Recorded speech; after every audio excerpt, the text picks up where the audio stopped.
আসসালামু আলাইকুম ওয়া রাহমাতুল্লাহি ওয়া বারাকাতুহু।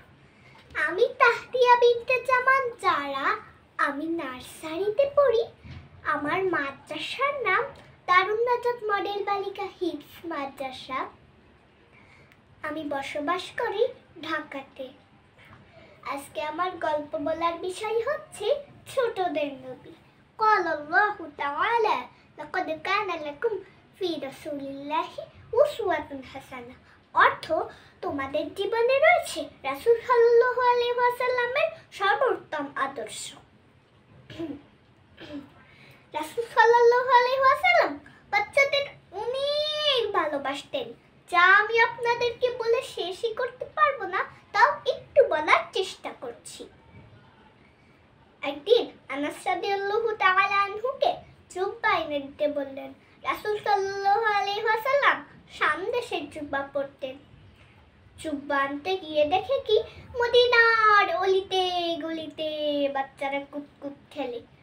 আনাসও সেখানে দাঁড়িয়ে দাঁড়িয়ে খেলা দেখতে শুরু করলেন। ঘন্টার পর ঘন্টা কেটে গেল। আনাসও আসে না, জুব্বাও আসে না। বিশ্বনবী হযরত মুহাম্মদ সাল্লাল্লাহু আলাইহি ওয়াসাল্লাম ভাবলেন কি, যাই আমি নিজেই জুব্বা নিয়ে আসি। জুব্বা আনতে গিয়ে দেখে কি মদিনার অলিতে গলিতে বাচ্চারা কুতকুত খেলে। আনাসও সেখানে দাঁড়ানো। বিশ্বনবী হযরত মুহাম্মদ সাল্লাল্লাহু আলাইহি ওয়াসাল্লাম কিচ্ছু বললেন না। উনিও আনাসের পাশে দাঁড়িয়ে দাঁড়িয়ে খেলা দেখতে শুরু করলেন। হঠাৎ আনাসের চোখ বিশ্বনবী হযরত মুহাম্মদ সাল্লাল্লাহু আলাইহি ওয়াসাল্লামের দিকে পড়ল। আনাস বলল কি, আমার কলিজাটা ভয়ে এখান থেকে এখানে চলে এসেছে। আমি কাঁপতে শুরু করেছি। আমার গলা শুকিয়ে যেতে লাগলো, কিন্তু বিশ্বনবী আমাকে ধমক দেন নাই। আমি জামা আনতে পাঠিয়েছি এটাও বলেন নাই, শুধু একটা মুস্কি হাসি দিয়েছেন, স্মাইল। সো বন্ধুরা, আজ আর নয়, সবাই ভালো থাকবেন, সুস্থ থাকবেন।